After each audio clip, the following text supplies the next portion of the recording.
Hello and a very warm welcome to this week's episode of Out and About in the UK. Originally from County Offaly, John Bowe has been living in London since the 1960s. A recent recipient of the Lifetime Achievement Award at this year's Fleadh, in this special show we headed back to his hometown of Birr, County Offaly, to find out more about the man, his music and his life.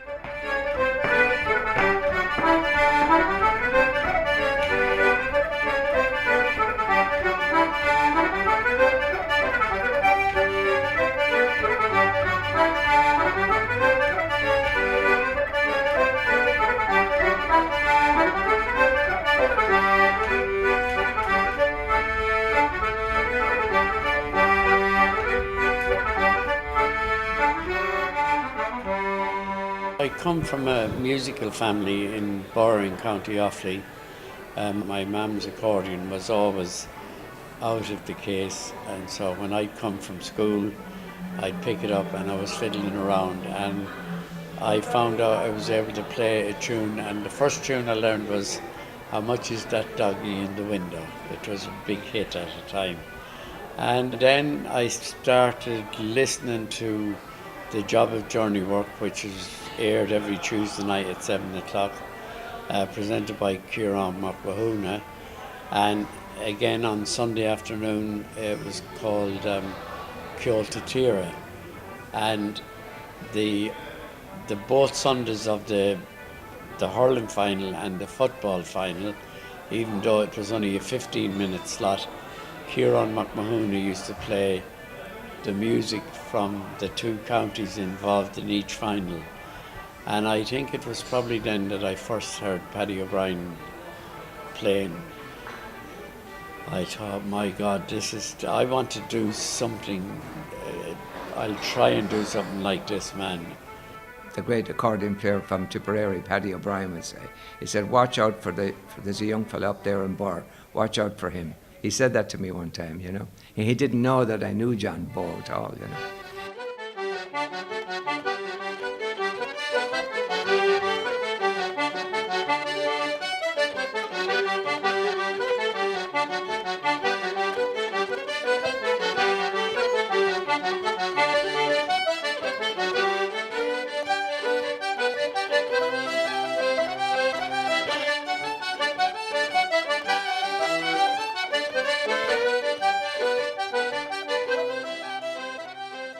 Started competing in 1959, and I can remember the first Fleadh I competed in was an Offaly Fleadh in Birr, and I can remember the guy that was responsible for the Fleadh was a guy called Frank McNamara, and he was an NT, and I can remember asking Frank if you'd be judged on the way you held the accordion, and would it matter if you crossed your legs playing, and various things like that, and would it if you had one strap or two strap.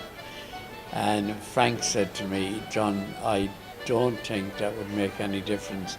I think it's what comes out of the accordion you'd be judged on. So I didn't win, I was second in my first ever competition.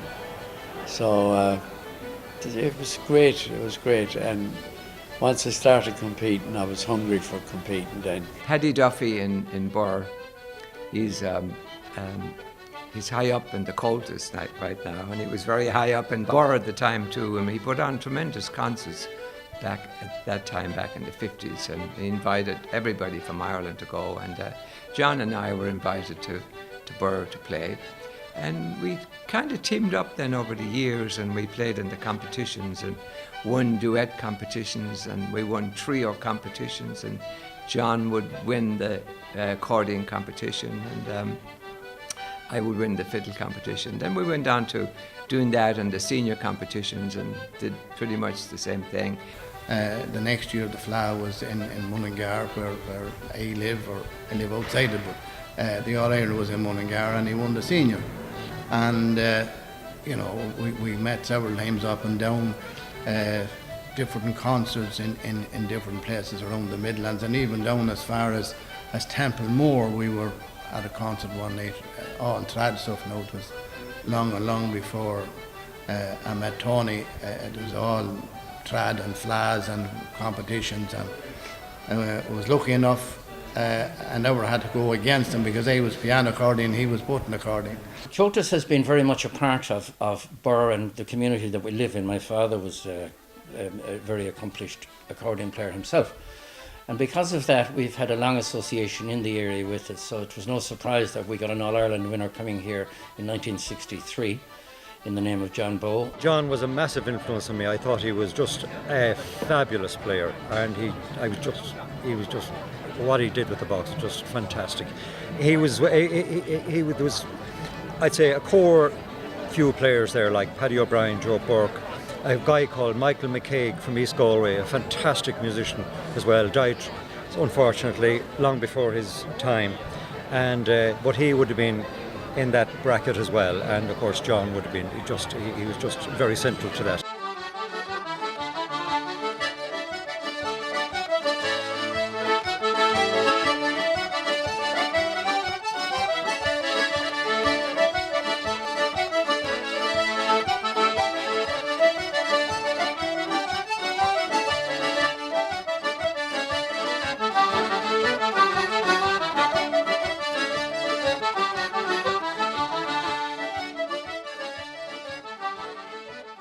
We had several tunes together over the years, and I used to play with Ennis and Cecilia Ryan from Middenderry, fiddle player and a piano player and myself, and a lot of the concerts that we'd be doing around the Midlands, John would be playing as well, and of course he was the kingpin, the two-row All-Ireland champion, which was it was the main thing as far as we were concerned. At that stage there was three-row competitions, and there's still piano accordion competitions, but the three-row is gone. But John for us was the main man. Well, after playing all over Ireland for quite a few years, in late 1962 I was asked to join the Ockram Slopes Céilí Band from East Galway on a tour of the UK, and it was a very successful tour. And we played all over the Irish dance halls from one end of England to the other. I emigrated to England shortly after that, and I started playing music with Roger Sherlock and all the heavies that were in London, if you like. John O'Shea, Roger Sherlock, Raymond Rowland, Liam Farrell, Tommy McCarthy, Bobby Casey. I'm sure I've left out an awful lot of them, but the people will know themselves who I mean.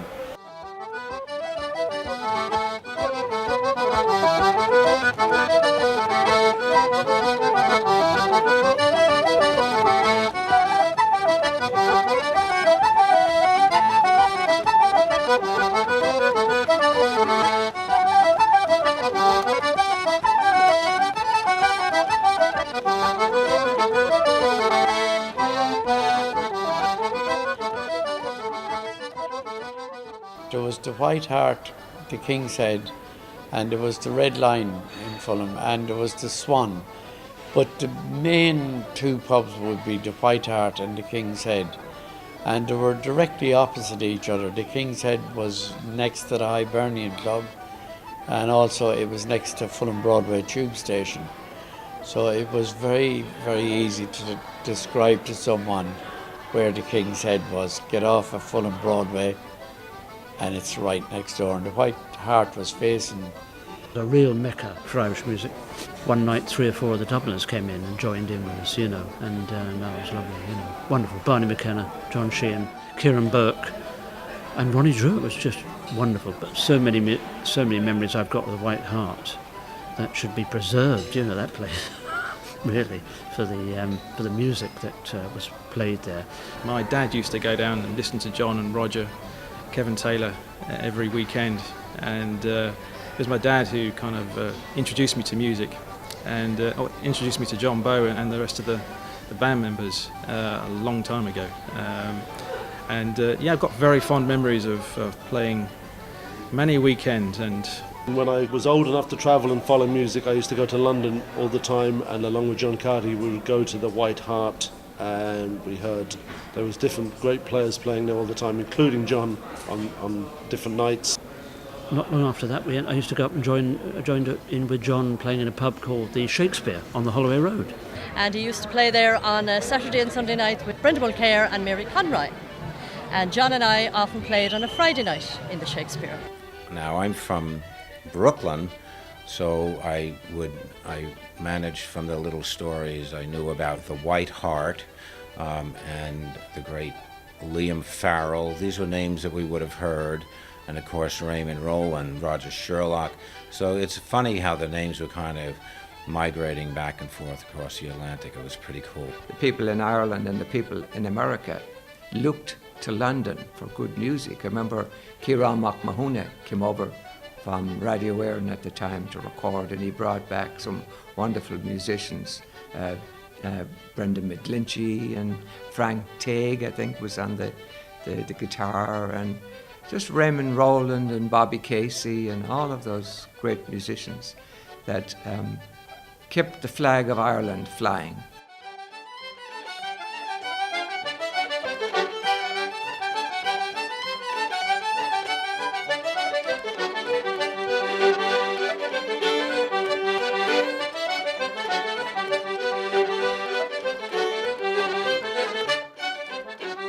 Well, don't go away, because in the second half we'd have lots more music, and we also took the rare opportunity to hear from the Thatch Cayley Band as they reminisce about their All-Ireland success. See you after the break.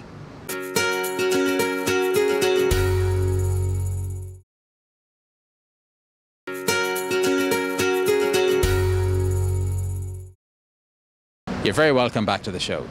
Well, the Thatch Cayley Band is widely regarded as being one of the greats. We met up with the guys to find out more about how the band got started before heading off to the Fleadh in Ennis to see the reaction to John's recent Lifetime Achievement Award.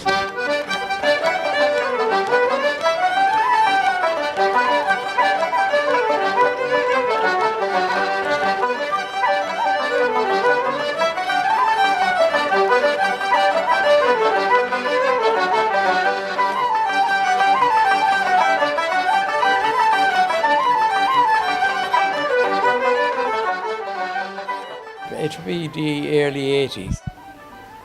Roger Sherlock, Adrian Burke, Kevin Taylor and myself were playing in the White Hart. And I thought to myself, that's a good four-piece now. We played very solid. And Tommy Kane used to come over. He'd come over on holidays mainly, and he always headed for the White Hart. And he'd sit in with us, and I was thinking kind of, well, now we've an excellent Dylan Piper here. And shortly after that period, the Thatch Club in North London opened, and I was invited up by Mick Whelan, who was out from outside Birr. He owned the Thatch Club, and he rang me and he asked me would I put a 4 or 5 piece band together. At some point when the Thatch Club started, John gave me a call and asked me would I play there with him. And I was very proud to do it, I think, along with John Carty and Bobby Casey. I was very privileged to be asked by John to join the band, and I've got very fond memories, some very, very funny moments, and an amazing repertoire of people. It was wonderful to the people we met and the music there on the Sunday afternoon. And Mick Whelan, of course, we couldn't forget Mick. Nobody could forget Mick. And we wouldn't want to. But a wonderful character and great drummer, you know. I decided to get Bobby Casey into the Thatch Cayley Band because I thought I would like a little bit of the Clare flavour in it, as we already had Sligo well and truly covered by Roger Sherlock. And then I asked Brendan Mulcair to join in or around the same time. We used to look forward to the sessions of a Sunday morning in the Thatch because not alone would the boys be great, the Thatch Cayley Band were absolutely brilliant, and of course John was there and all his buddies, and Mickey Whelan was the drummer at the time, and we used to have a lot of the guys, like I remember one Sunday Dermot O'Leary and the Bards arrived in and a few more fellas, and the session didn't finish when the boys finished. It kept going for the whole day, which was nice. You know, it was nice to have a good old session every now and again.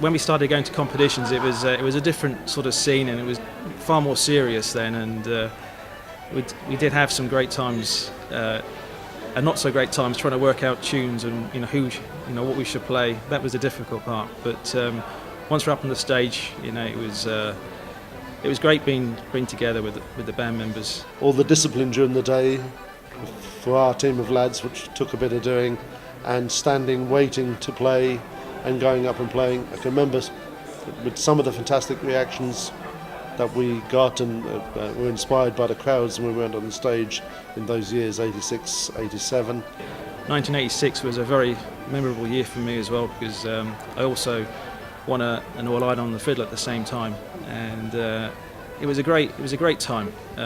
86. They actually assembled here and met and trained when they won the first All-Ireland band competition at Kiltus. Kiltus was founded in this hotel as an international organisation, and I've spoken to the likes of Loros or Muraku and some of the officers in Kiltus about it. The Cayley band competition is still one of probably the biggest competitions in the Fleadh and in the All-Ireland.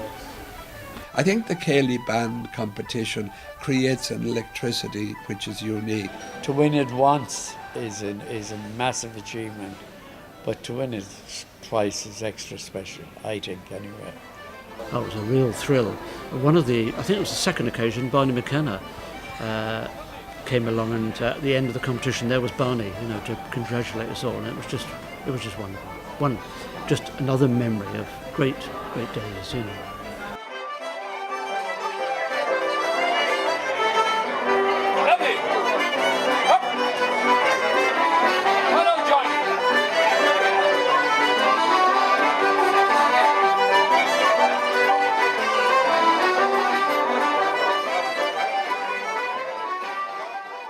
I really enjoyed the Fleadh in Ennis, and I met up with a lot of old friends that I meet at the Fleadhs down through the years. Eileen O'Brien, Angela Crotty, there's numerous others, and James Kinsella and all of the Kinsella family. And we had a lovely few tunes in Ennis this year, and it was brilliant. It's lovely to meet him here at the Fleadh this year. It's absolutely fantastic, and it's made it for us. And we're certainly looking forward to more tunes after this. There's been 9 days here of music making, but it wasn't just music making, there was innovation here as well.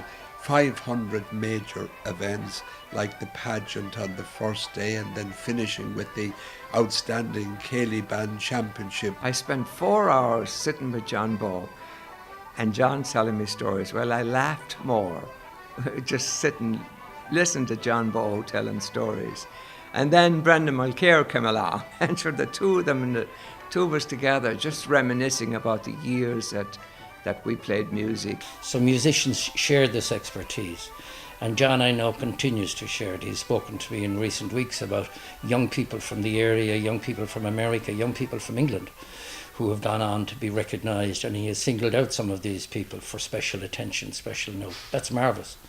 And in the last few days has been congratulating them and encouraging them and understanding where it is that they got their understanding, their feel, their gravitas, their graw, as we say, Oscoilge, their love of the Irish music.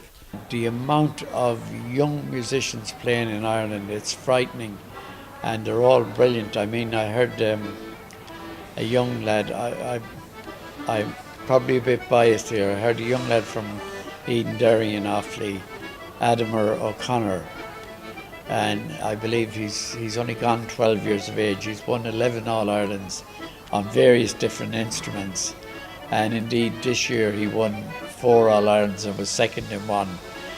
And I was lucky to hear him in the flesh this year, and he is something else. He's a credit to his parents or whoever is responsible for teaching him. He's a wonder kid.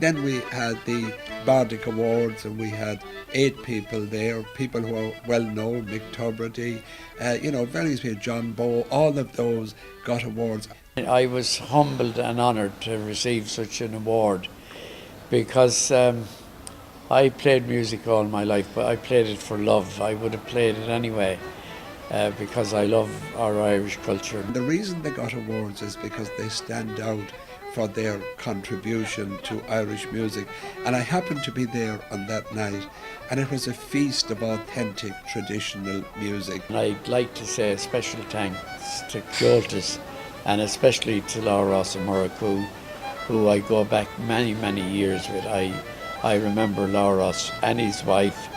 I remember them from the 60s before I ever went to England.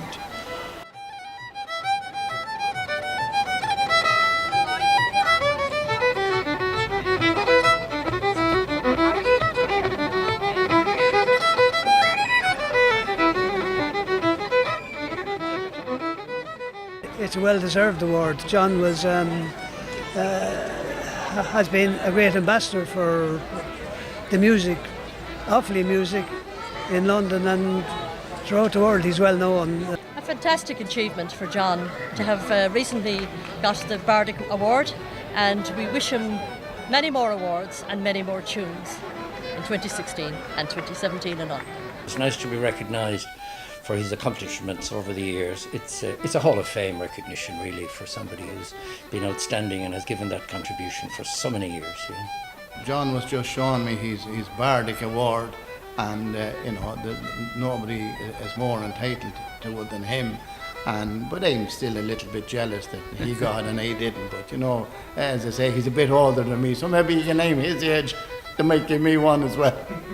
With a lot of these awards, I think an awful lot of times the artist actually transcends the award. I think it's great. It's great to give somebody. It's great to give an artist like John Bowe recognition. But I don't know if you can give enough recognition. It's been a fantastic life, and the music has brought me all over the world, and it's just been great. I've had a wonderful life thanks to the music.